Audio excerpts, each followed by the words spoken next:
नमस्कार, मिथिला में में आपका स्वागत है। मैं हूं मनोज। हम बता दें, कोरोना संक्रमण के दौरान कई संस्थानें काफ़ी प्रभावित हुई हैं, लेकिन सबसे ज़्यादा प्रभावित शिक्षा के क्षेत्र में लगातार छात्र और अभिभावक घर पर ही रहकर के कोरोना संक्रमण के पूरे दौर से गुजरे।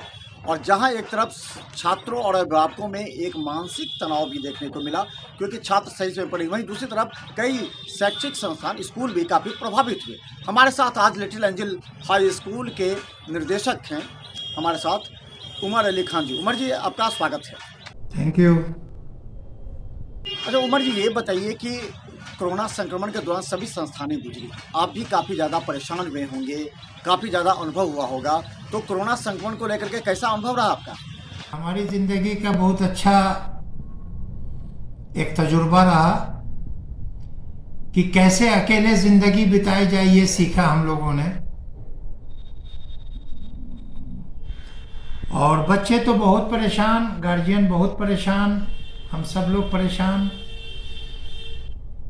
गार्जियंस का ऑलवेज हमेशा फ़ोन आता था कि सर कब स्कूल खोलिएगा, कैसे खोलिएगा, बच्चे पढ़ाई नहीं कर पा रहे हैं। छोटे बच्चे तो सरवाइव कर भी लेते थे, लेकिन बड़े बच्चों में बहुत दिक्कत आई क्योंकि उनको तो बड़ी कोर्स करनी है, बड़ी पढ़ाई करनी है, क्योंकि उनका बोर्ड सामने में था। तो परेशानियां तो बहुत आई हैं। हम लोगों ने ऑनलाइन कोशिश किया है, लेकिन वो एक सब्स्टिट्यूट है, परफेक्ट नहीं है। क्योंकि जो ऑफलाइन होगी, जो टीचर सामने में बैठ के बच्चे क्वेश्चंस करेंगे, आंसर देंगे, टीचर्स उस पर फिर दूसरे क्वेश्चन करेंगे, इस तरह की चीज़ें बहुत अच्छी नहीं हुई। लेकिन चलिए, ये ऊपर वाले की। हम बता दें कि कोरोना संक्रमण के दौरान कई स्कूलों ने ऑनलाइन की व्यवस्था करके छात्रों को सजग बनाए रखा है, लेकिन ये ज़्यादा काफ़ी प्रभावशाली नहीं रहा। ये कई शिक्षक, अभिभावक और स्कूल मैनेजमेंट के साथ छात्रों ने भी कहा, हालांकि कुछ छात्रों का फायदा रहा, स्कूल ने भी उसे सजग बनाया, लेकिन गार्जियन का भी कहना है कि बच्चे आलस्य में रह गए, बच्चे सही समय पर ऑनलाइन क्लास नहीं करते थे, लेट से उठते थे, उनका रूटीन सही नहीं था। तो कितना ऑनलाइन को प्रभावी मानते हुए आपने कार्य किया है? ये बात तो सही है मनोज जी कि ये लाइफ जो है एक रूटीन के माफिक अगर चलती है तो उसका सिस्टम में, और जिनके पास रूटीन नहीं है लाइफ में, आप ऐसे भी देखेंगे तो समझ में आएगा।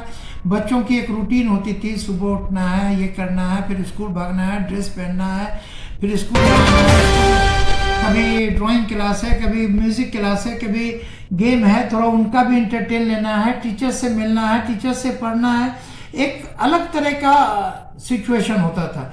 लेकिन बच्चे अब एकदम घर पे हैं। बहुत बच्चे तो हमारे पढ़ाई भी नहीं कर सके ना। हमारे क्या, बहुत सारे स्कूल के बच्चे नहीं कर सके। हमारे तो, क्योंकि मुझे तो शहर का भी अनुभव है और देहात का भी अनुभव है, क्योंकि मेरे 3 ब्रांच देहात में भी डाले हुए हैं। और बहुत सारे देहात की बात छोड़ दीजिए, हमको कई गार्जियन शहर वालों ने कहा कि सर मेरे पास उस तरह के फ़ोन नहीं है, या मेरे हस्बैंड उस फ़ोन को लेकर के अपने ड्यूटी पर चले जाते हैं। बहुत सारी बातें हैं बच्चे ऑन। इसी वजह से थोड़ा सा हम लोग उसमें अमेंडमेंट ज़रूर किया था कि हम लोग ने जूम से थोड़ा दिन क्लास चलाया, और इस प्रॉब्लम को लेने के बाद फिर हम लोगों ने यूट्यूब पर अपना पढ़ाई को अपलोड करना शुरू किया कि आप जब फ्री हो और बच्चे जब फ्री हों उस वक्त पढ़ लें। मैंने ये व्यवस्था अपने स्कूल में की थी। हम बता दें, कोरोना संक्रमण के बाद जैसे ही 6वीं से लेकर 8वीं तक के विद्यालय खुलने की बात की, हालांकि ये तो 9वीं से 12वीं तक का विद्यालय है, तो इसमें संक्रमण के बाद से किस तरह की गाइडलाइन के अनुसार व्यवस्था होनी चाहिए स्कूल में, ताकि अभिभावक, छात्रों का भी मनोबल बढ़े, शिक्षकों का भी मनोबल बढ़े और अभिभावकों को लगे कि हमारे बच्चे सुरक्षित हैं। तो क्या व्यवस्था की है आपने स्कूल में? देखिए, ये बहुत बड़ी बीमारी है और इससे हम सबको मिल करके इसको दूर भगाना है। सरकार भी पूरी कोशिश कर रही है, मैं सरकार का भी थैंक्स अदा करता हूँ, वो भी पूरी कोशिश कर रही है। लेकिन सिर्फ एक कोशिश से काम नहीं होगा। हम लोगों को भी, जैसे मैंने अपने यहाँ टनल भी लगाया है कि कोई भी बच्चे, कोई भी गार्जियन, कोई भी लोग आए, उनको उस टनल से होके गुजरना है और वो टनल फुल बॉडी को सैनिटाइज कर देती है। रोज स्कूल ऑफ होने के बाद हैंड स्प्रे से पूरे क्लास को हम लोग एक बार सैनिटाइज कर देते हैं। बच्चों को मास्क पहनकर आना अनिवार्य है। अगर वो नहीं आ पाते हैं तो उन्हें स्कूल में एंट्री नहीं मिलती है। तो ये सबको करना चाहिए। और मेरी तो सोच ये है कि जिनके यहाँ ये सुविधाएं नहीं हो, सरकार को उनको स्कूल ही खोलने नहीं देना चाहिए। क्योंकि एक आदमी के यहाँ भी, एक स्कूल में भी अगर एक बच्चे भी कोरोना पॉजिटिव हो गए तो उनके कारण हम सभी लोगों पर इसका असर पड़ेगा। इसलिए मैं सरकार से भी विनती करता हूं कि ऐसे स्कूल को खोलने न दें, और मैं स्कूल वालों से भी विनती करता हूं कि जितनी से ज्यादा प्रिकॉशन हो सके बच्चों को दें। क्योंकि बच्चे बच्चे हैं, हम उनके गार्जियन हैं। हम स्कूल में आने के बाद हमें उनके माता पिता अभिभावक जो कहिए हम ही होते हैं। तो अगर हम अपने बच्चों के प्रति कॉशियस नहीं होंगे तो ये शर्म की बात है हम स्कूल वालों के लिए।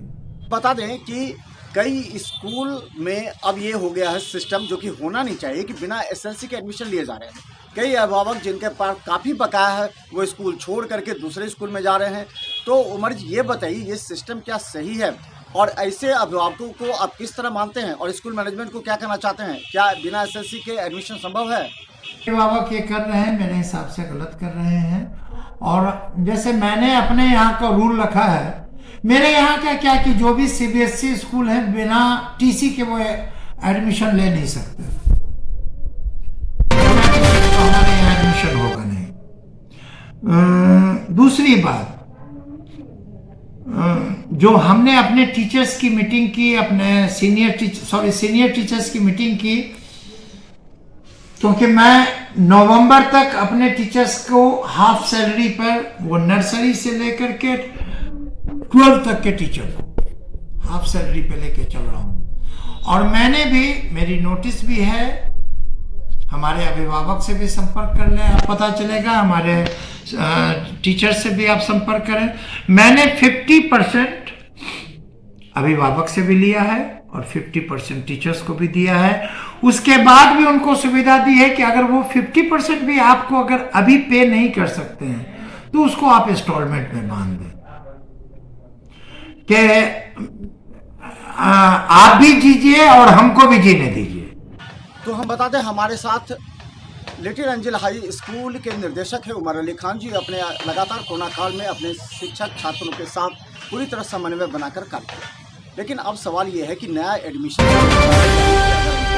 तो 21-22 के सेशन को लेकर के नामांकन शुरू है। किस तरह की सुविधा, किस तरह की व्यवस्था आपने की है अपने स्कूल के अभिभावक छात्रों के लिए? उमर जी, स्कूल की एडमिशन चलती ही रहती है। एडमिशन हमारे यहाँ शुरू है और मैंने पहली बार, हमने अपने हैंडबिल पे भी निकाला है, वो हैंडबिल है और इसमें एक चीज़ दिया हमने, कोरोना के कारण नामांकन में 75 यानी कि 75% इस साल भर के लिए छूट रहेगी। हम लोग स्कूल वाले एक सामाजिक हैं, हमको उनको भी लेके चलना है और अपने आप को भी लेके। अभी की स्थिति, कुछ लोग हैं जो बहुत अच्छे में हैं, सब लोग अच्छे में नहीं हैं। तो जो सबका सोच के चले, बेहतर जिंदगी उसी की होती है। सबका साथ, सबका विकास। एक अहम सवाल ये भी है कि सरकार को इस कोरोना के से उबरने के लिए आपके संस्थानों को, जैसे कि बीपीएल के बच्चों के थे 25% नामांकन को लेकर के वो पैसा बकाया था, तो कुछ लोगों को मिला, कुछ लोगों को नहीं मिला। कई इसमें माफिया भी घुस गए थे। जो कमीशन की बात, क्या स्थिति थी और कैसे वो पैसा मिला, क्या स्थिति है उसकी सरकार के द्वारा सहायता राशि में? देखिए, हमारे जो राष्ट्रीय अध्यक्ष हैं समाइल साहब, उन्होंने भी बहुत कोशिश की, लेकिन सरकार ने कोई ऐसी, इस कोरोना काल में सरकार से मैंने कोई मदद नहीं मांगी। हम लोगों ने कहा कि जो हम बीपीएल बच्चों को 25% को पढ़ाते हैं, उनकी राशि कुछ दे दीजिए कि हम अपने और अपने टीचर्स को साथ लेके अच्छे से चल सकें। सरकार ने उसमें कोई हम पहल नहीं की, कोई अग्रिम नहीं की। अब कौन से लोग स्कूल पैसे दे करके लिए हैं पैसे, उनके बारे में तो मुझे मालूमात नहीं, लेकिन जब मिला है तो सरकार ने ऐसा कुछ नहीं किया है। हमारा पैसा एज इट इज हमको मिला, हमें कोई सरकार से शिकायत नहीं। लेकिन एक सबसे अहम सवाल ये है कि आप अपने स्कूल को पूरी तरह कोरोना गाइडलाइन के अनुसार मानते हैं, लेकिन दरभंगा में कई ऐसे स्कूल हैं जो पूरी तरह लापरवाह हैं और मिथिला मच न्यूज के से सवालों के जवाब देने से भागते नजर आ रहे हैं। जरा बताइए कि अगर एक स्कूल का एक बच्चा प्रभावित होगा तो सभी स्कूलों पर असर पड़ेगा, फिर कई स्कूल बंद हो जाएंगे। ऐसी परिस्थिति में किस तरह का गाइडलाइन का पालन करना चाहिए, बच्चों को क्या कहेंगे और स्कूल मैनेजमेंट को क्या कहेंगे, किस तरह पालन करें? हम छात्रों से यही कहना चाहेंगे कि ये विपदा की घड़ी है, आप अपने आप को भी सेफ करके चलिए, आप भी मेंटेन कीजिए, दूरी मेंटेन कीजिए, मुंह पे मास्क लगाइए, हाथ में सैनिटाइजर रखिए, अपने पानी के बोतल रखिए। और स्कूल्स को भी हम यही कहना चाहेंगे कि जो ज़्यादा से ज़्यादा फैसिलिटी हो सके कोरोना से बचाव के लिए, वो सारी चीज़ हम लोग करें, क्योंकि हमारे बच्चे अगर स्वस्थ हैं तो हम स्कूल वाले, हम टीचर्स, हम डायरेक्टर, हम प्रिंसिपल भी स्वस्थ हैं। अगर हमारे बच्चे अस्वस्थ हैं तो हर स्थिति से हम लोग अस्वस्थ हैं। इसलिए बच्चों की देखभाल करना हमारी प्राथमिकता होनी चाहिए। तो धन्यवाद। हम बता दें, लगातार दरभंगा में मिथिला मंच न्यूज तमाम उन संस्थानों के मनोबल को बढ़ाने का प्रयास कर रही है जो कोरोना के संक्रमण के दौरान लचर गए थे, स्थिति दयनीय हो गई थी। वैसे संस्थानों के मनोबल को बढ़ाने हुए, उनके व्यवसाय को बढ़ाने के लिए, एक नए स्फूर्ति लाने के लिए मिथिला मंच न्यूज ने यह कार्यक्रम प्रारंभ किया है। कोरोना संक्रमण के बाद कितना उभरे संस्थान, जिसके तहत आज हमने देखा दरभंगा के लेडी एंजल हाई स्कूल के निदेशक। धन्यवाद कुमार जी, धन्यवाद। थैंक यू आपको भी और आपके मित्र अपडेट सब्सक्राइब कर, क्योंकि हम रखते हैं पटना से लेकर के दरभंगा, मधुबनी, समस्तीपुर की हर अपडेट खबर। धन्यवाद।